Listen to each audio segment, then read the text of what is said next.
As a teenager, my next guest beat thousands to the role of Luna Lovegood in the Harry Potter films. Secretly, though, behind the scenes, actress Evanna Lynch was also recovering from anorexia, the truth of which she's now revealing in her new autobiography. Before we talk to her, let's see her in action. Evanna Lynch is with me now. It is a joy to see you. You too. First of all, congratulations on The Opposite of Butterfly Hunting. Thank you. Really honest memoir. And I thought it was wonderful. And I think anybody who's going through any sort of eating disorder or indeed struggling a little bit with any sort of mental health problems would love this. I love what you write. You say, more than anything else, I hope this story, your story, helps you find the lighted path out of your own darkness. And I think that's what we're all trying to do, isn't it? To a lesser or greater degree. Yeah, for sure. And I do really believe in really talking about the darkness. I think we can be too quick to talk about, oh, I'm good, I'm happy, everything's positive now. And I just don't think life is like that. Life doesn't have you don't suddenly get happy and everything's okay. So, it's a bit of a roller coaster of a book, but absolutely. I think that's life. No, it is. And you wanted to write your own story because oftentimes it's oversimplified, isn't it? And people put a label on you. Oh, you've got an eating disorder, therefore you are this person or that person. You're not. We're all different, aren't we? Yeah. And I guess, though, writing about that must have been quite hard for you because it's a difficult balance you've got to strike, isn't it, when you write about any sort of eating disorder? Yeah, I think you do have to be mindful. You have to watch your own past eating disorder, because I want it to be an honest portrayal and to really bring you into the mind of somebody so that you can understand it better. But you do have to be careful to not, I think you can brag about these things, or you can focus on the details, the shocking physical details, and get distracted by the real problem. So this book was all about bringing depth and nuance to the situation. No, absolutely, because I didn't really understand, and this is why I found the book so interesting and so informative.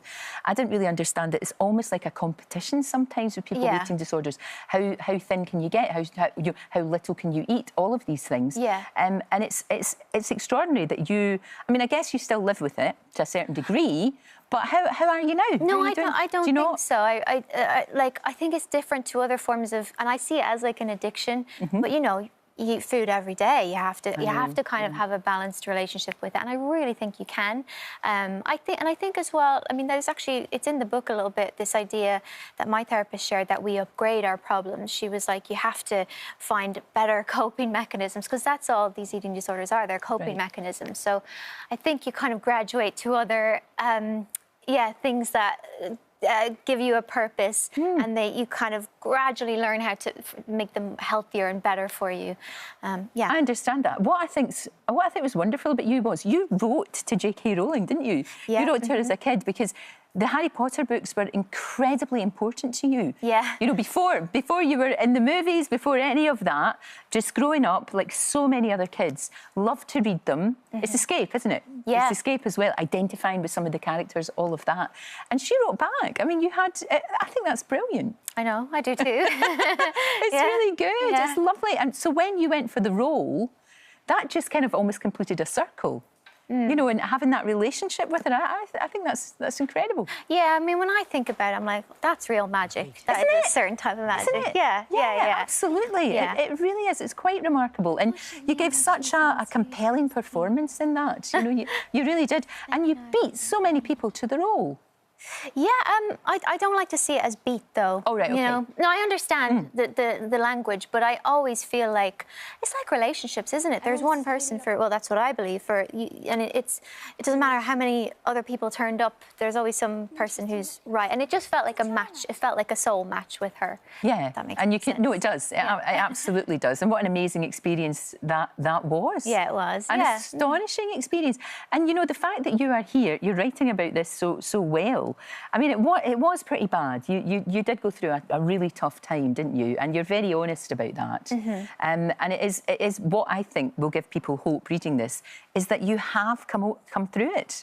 You've managed to come through a really hard situation, and here you are. Yeah, but I'm trying to show that, you know, it's not as simple, it's not as neat. Recovery isn't neat. No. I think a lot of people think it ends with physical recovery, and I'm trying to show that, you know, even though things were great professionally and like on the surface, I still have quite a toxic mindset, and even when you recover from your eating disorder, you can still have that addiction to negativity. And to me, the addiction to negativity is also an addiction to feeling safe. You just don't, you don't want anything to kind of hurt you and come in and change things. It's like wanting to be invulnerable, really. So that's what I'm trying to show, that you have to learn how to overcome this toxic mindset and make really positive choices. And that's where I feel like I am in that I know how to choose better and choose positive influences and people. And like, I don't search out the meanness. I don't just indiscriminately believe it, which I used to. You know? See, that's really interesting, isn't it? Especially in the sort of world that we live in just now, where it can be really toxic. Yeah. You know, I mean, you even look at something like, and it can be a remark, like we all know, everybody's talking about little Tilly Ramsey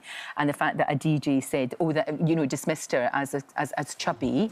And that, at her age, I mean, you know, he can call me that if he wants to, but calling somebody that age it's hard, isn't it? And we have to stop using that sort of language and be a bit. Stop commenting on people's appearances. It's not their business, and it's just like, yeah, judging people by their appearance. There's just so much more.